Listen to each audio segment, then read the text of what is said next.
All right, so in the last video, I showed you guys these things. These arrived at the studio, mock-up, but fully functional versions of like a guess at the next iPhone. And they typically come out before the next iPhone comes out. For whatever reason, these things get manufactured, fabricated in China, and they get sold. And usually they're pretty close to what the eventual model will look like based on the rumors and the schematics that are available to case manufacturers in China and so on. They can kind of go out and make these things close to the authentic spec. But in this year's case, I've got some word from some insiders that this is not actually that close. Shortly after filming this video, I received a CNC model of what I'm told is a more accurate representation of the potential next iPhone, the iPhone 11. So just a quick refresh before I get to that.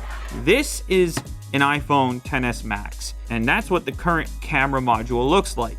You can see here with these knockoff clone versions of the potential next iPhone that they just sort of scaled up this camera module that exists on the XS Max from a design perspective with this metallic ridge cutout and also this black glossy backdrop for the camera modules. But I'm being told that that's the part that's wrong. And this one right here, wrapped in a microfiber cloth, this is the CNC model of what that camera implementation is said to actually look like. Now, it's still a square, and I have to say, from my personal preference, it's slightly more appealing, slightly better looking, but maybe most importantly, just more iPhone-esque. This seems more in line with kind of current Apple aesthetic. You can see it doesn't pop off of the phone nearly as much either. It doesn't have as much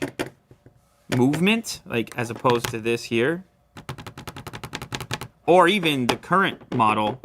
But the key factor here is that it relies on these much larger circles. It's just less abrasive. It's less popping out. It looks less like an appendage and more like a part of the design. I think this is still going to be polarizing. I think people are still going to call it some sort of arachnid. They're going to be scared of it, as they do with the new iPhone releases regardless. Now that I see them side by side, I can't really tell which one I like better. It's tough to say. This is not a clone. This is not a fully functioning model. This is a one-off, custom-made CNC. I can't turn this on right now, but what I've been told is that this is way closer, if not exactly, how the next version, the iPhone 11, is going to look, and not like those fully functioning clones that you've seen floating around the internet and in the previous video. It's a more matte, anodized looking finish. The vibrate switch over here changed from this elongated format that it's been for a long time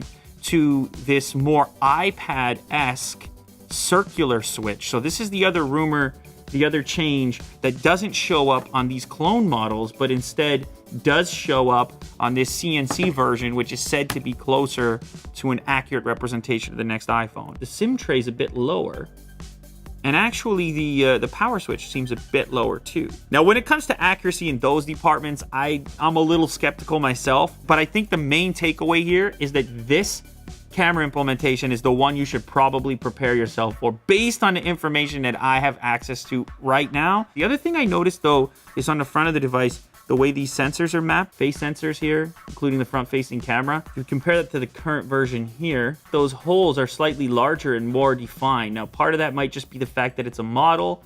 Part of that might be a change in some of the tech there. It might be a change in a front-facing camera. We don't really know. Anyhow, I've been told that this is the closest you're gonna get right now to looking at the iPhone 11, the actual iPhone 11. It's not those clones, but instead it's this thing here. I'm glad, to be honest, that Apple is implementing another camera module. Whether you like the look of it or not, I think it's an important transition because it's become an indispensable feature on other smartphones. So I think it's an area that Apple has to evolve, and it's a hard thing to do. You look at the triple camera implementations that exist on other devices, and like you have something like this. I mean, this is the OnePlus 7 Pro over here. You can go the long way with it, but the reason it seems Apple is always handicapped in that department is they're stuck never wanting to move this giant Apple logo. It's That has to be there. And because of that, you end up with some limitations from a design perspective. And it might just be those very limitations that drove Johnny Ive far, far away.